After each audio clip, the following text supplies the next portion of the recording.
What it is, guys, it's your Dino. We're back at again with another review, so let's just get straight into it. This one is for Zombie Cure Lab. Zombie Cure Lab is basically what it is on the tin kind of thing. It is a management game where you are running a group of scientists in a post-apocalyptic world where you're trying to find a cure for a zombie outbreak.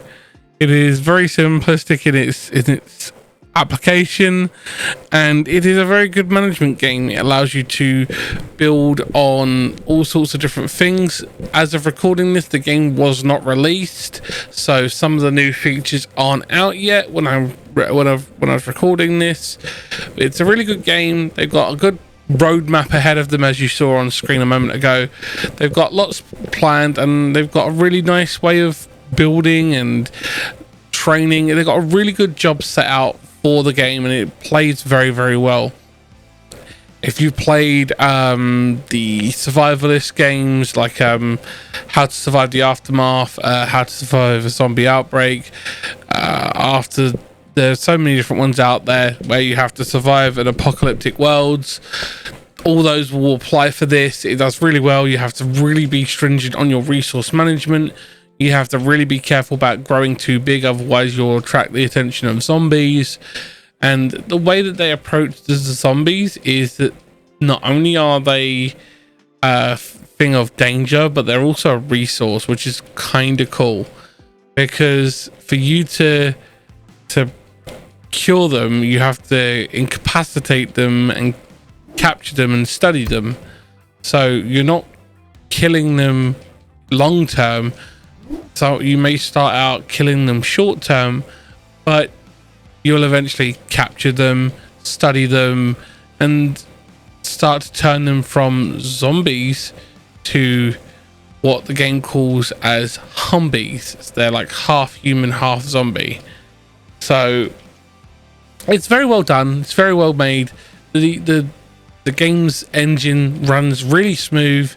The only problem that I had during my testing of this game was that every time it auto-saved, it would hitch for a second as it was auto-saving. Now, it's just that the game would hitch as it was making a save to keep your auto-save and your backup going. Only way that I see fixing that would be if you was to lengthen the time on your own personal auto-saving or turn it off entirely. But you don't always want to do that, because what if something happens and you step away and something happens down the line and you lose all this work you've done? So the auto-save is there to kind of protect you as a safety net. But I would say that it does require you to reduce its frequency of auto-saving for it not to become a long-term issue. Now, I'm not running on a low-end system.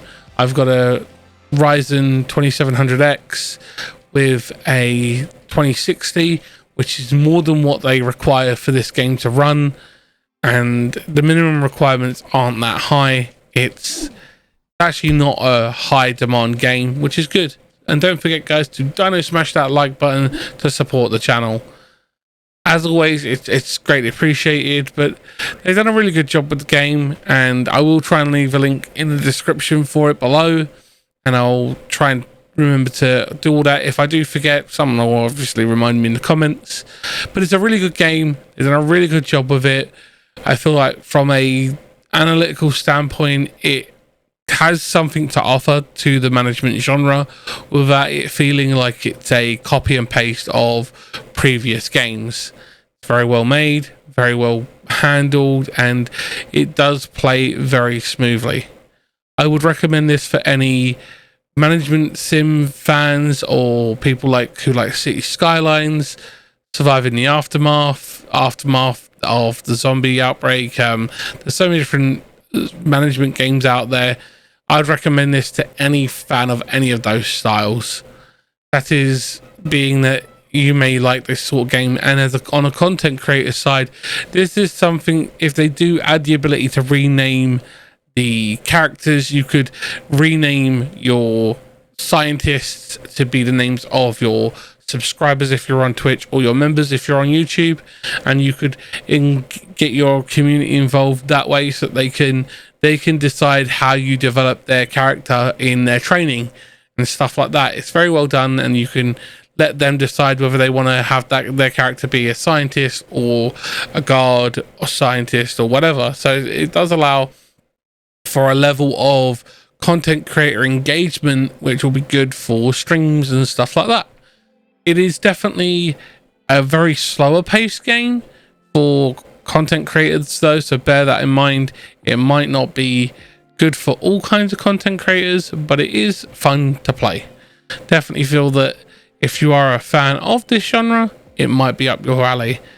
It is, in my opinion, that there are too many games trying to jump on bandwagons nowadays, but this game knows the genre it's in, but has set itself apart by taking a unique stance in the mindscape of that style of game. And I feel like that is a pro for this game, that they're aware of the way that the genre and the gaming industry is, and they don't want to have it slapped on as, oh, this is just a clone of this or that.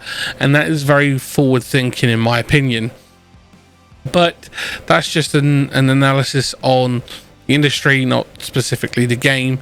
I feel that they've done a very good job with the game, and I can't fault them for anything that I've experienced within this early access that they've given me.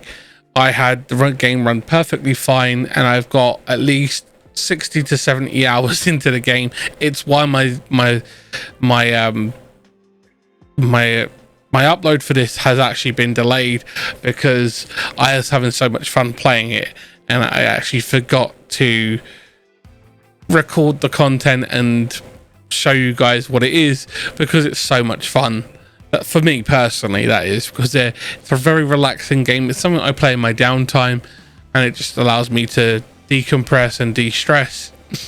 And all in all, I would say that this game is definitely engaging for those who like the management style games. I definitely would recommend it to content creators who play management games, or content creators who are looking for a more of a chiller, down to earth, low-key game where they can engage with their community more. But that's just my opinion. I don't know if you guys would disagree or agree. Sound off in the comments, let me know. If you've played this game, or if you're thinking about buying it, let me know. If my reviews helped, let me know. If you think that this could help someone else make a decision, share it with them on social media, or share it to them over DMs. I greatly appreciate it, guys. Thanks for checking out the video. Hit the like button if you like it, dislike it if you dislike it. I can always see them. But as always, guys, I will see you in the lives, or I'll see you in the rest of the content. Take care, be safe, and happy gaming, guys, and I'll see you in the next one.